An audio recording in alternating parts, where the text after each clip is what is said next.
ഈ ഓണത്തോടനുബന്ധിച്ച് ഹൗസ് വാമിങ് നടത്തണം എന്നൊക്കെ തീരുമാനിച്ച് പണികളൊക്കെ ഭയങ്കര തകൃതിയിൽ നടന്നുകൊണ്ടിരിക്കുന്ന ഒരു വീടാട്ടത്.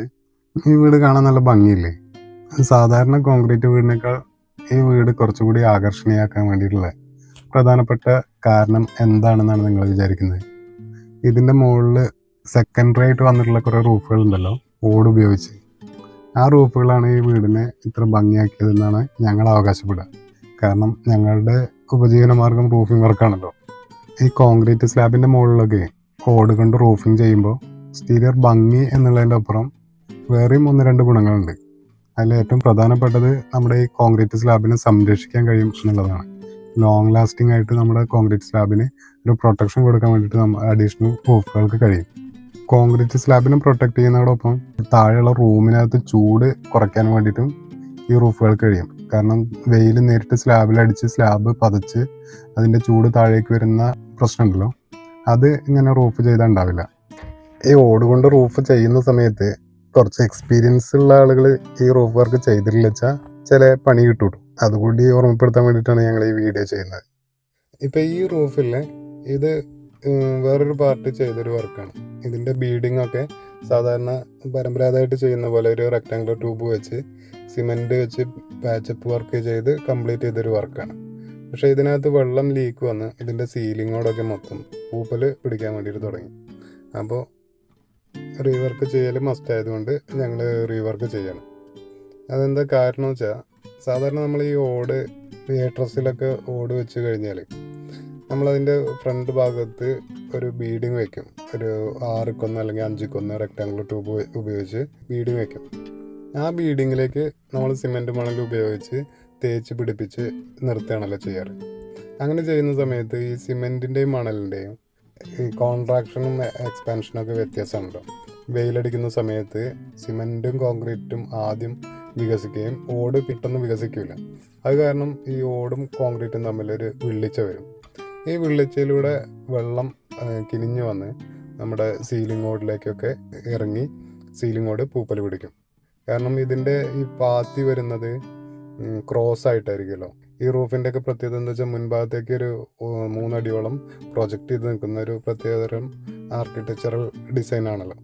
അപ്പോൾ സ്വാഭാവികമായിട്ടും മുകളിലത്തെ പാത്തിയിലൂടെ വരുന്ന വെള്ളം ഈ സിമെൻറ്റ് തേച്ച ഭാഗത്ത് വരികയും അതിൽ വിള്ളൽ കാണുമ്പോൾ ആ വിള്ളലിലൂടെ വെള്ളം താഴേക്ക് ഇറങ്ങുകയും ചെയ്യും.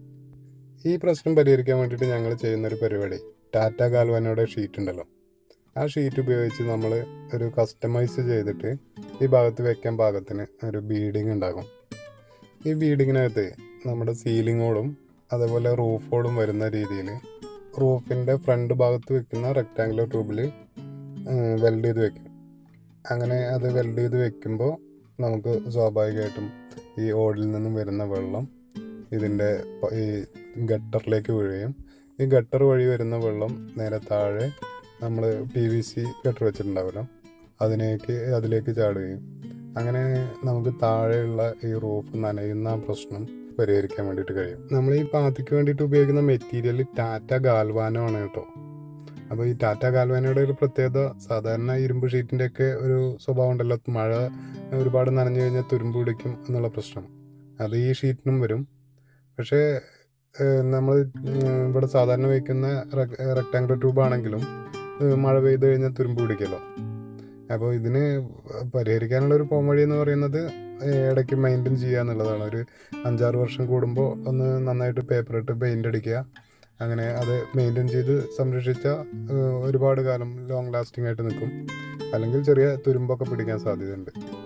പക്ഷേ ബീഡിങ് പൈപ്പ് വെക്കുന്നതിന് പകരം നമ്മൾ ഈ ഷീറ്റ് വെക്കുകയാണെങ്കിൽ നമുക്കിത് നമ്മുടെ ഭംഗിക്കനുസരിച്ചിട്ട് ഇതിൻ്റെ എസ്തെറ്റിക്കൽ വ്യൂ കിട്ടാൻ വേണ്ടി ഇതിനെ പല ഡിസൈനിലും വളച്ചെടുക്കാൻ പറ്റും.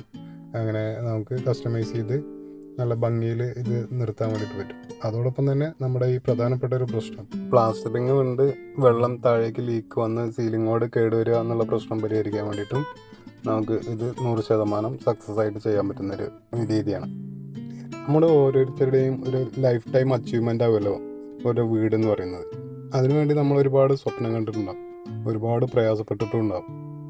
ഈ ഭവന നിർമ്മാണവുമായി ബന്ധപ്പെട്ട് നമുക്കൊരു കൃത്യമായ ധാരണ ഉണ്ടെങ്കിൽ നമുക്ക് ഒരുപാട് അധിക ചിലവുകൾ കുറയ്ക്കാനും അതുപോലെ ഗുണമേന്മയോട് കൂടിയിട്ട് നമ്മുടെ നിർമ്മാണം പൂർത്തീകരിക്കാനും വേണ്ടിയിട്ട് കഴിയും.